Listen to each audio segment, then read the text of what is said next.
வணக்கம். இன்னைக்கு Gomez cooking சேனலில் என்ன பார்க்க போகிறோன்னா, ஒரு புது வகையான தோசை. இந்த தோசை என்ன தோசைன்னு பார்க்குறீங்களா? சூறைக்காய் தோசை.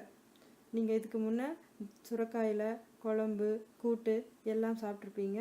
ஆனால் சுரைக்காயில் தோசை எப்படி செய்கிறதுன்னு பார்க்கலாம் வாங்க. அதுக்கு நான் 2 கப்பு இட்லி அரிசியை எடுத்து ஊற வச்சுருக்கேன். அதில் 2 ஸ்பூன் உளுத்தம்பருப்பும் போட்டு ஊற வச்சுருக்கேன். இது நல்லா 5 மணி நேரம் ஊறணுங்க. 5 மணி நேரம் ஊறினதுக்கப்புறம் எப்படி மாவு அரைக்கிறதுன்னு நான் சொல்லித்தரேன். 5 ஹவர்ஸ்க்கு அப்புறம் ஊற வச்சுக்கிற அரிசியை எடுத்து நல்லா அரைச்சி தோசை மாவு பதத்தில் வச்சுருக்கேன். அதுக்கப்புறம் சுரைக்காயை இது மாதிரி சின்ன சின்ன துண்டுகளாக தோல் எடுக்காமல் விதையை நீக்காமல் நல்லா பேஸ்ட்டாக அரைச்சி மாவில் சேர்த்துறேன்.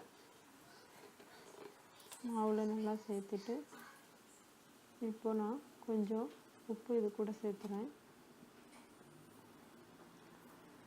உப்பு சேர்த்து நல்லா கலந்து விடணும்.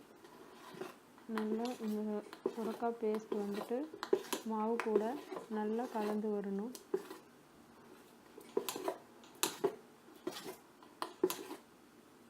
நல்லா கலந்துடுச்சு.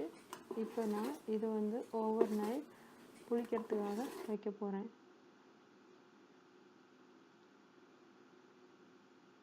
இப்போ நான் காலையில் எழுந்து ஓப்பன் பண்ணுறேன். பாருங்கள், மாவு இவ்வளோ அழகாக பொங்கி வந்திருக்கு.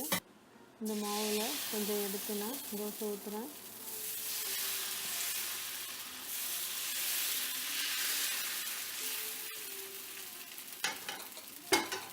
உங்களுக்கு நெய்யோ இல்லை எண்ணெயோ சேர்த்துக்கோங்க, ஆப்ஷனல் தான். எண்ணெய் இல்லைனாலும் தோசை நல்லா கிறிஸ்பியாக வரும்.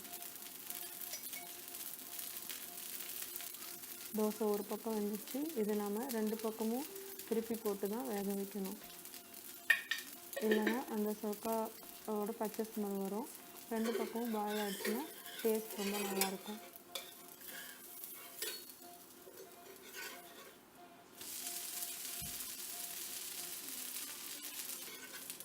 ரெண்டு பக்கமும் நல்லா வெந்துச்சுங்க. தோசை ரெடி.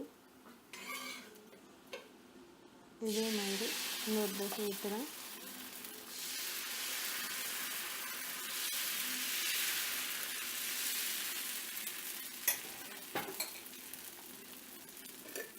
இந்த தோசை ரொம்ப டேஸ்ட்டாக இருக்கும். ட்ரை பண்ணி பாருங்கள். பாட்டமில் கிறிஸ்பியாகவும் மேலே ரொம்ப நல்லா சாஃப்டாகவும் நல்லா இருக்கும்.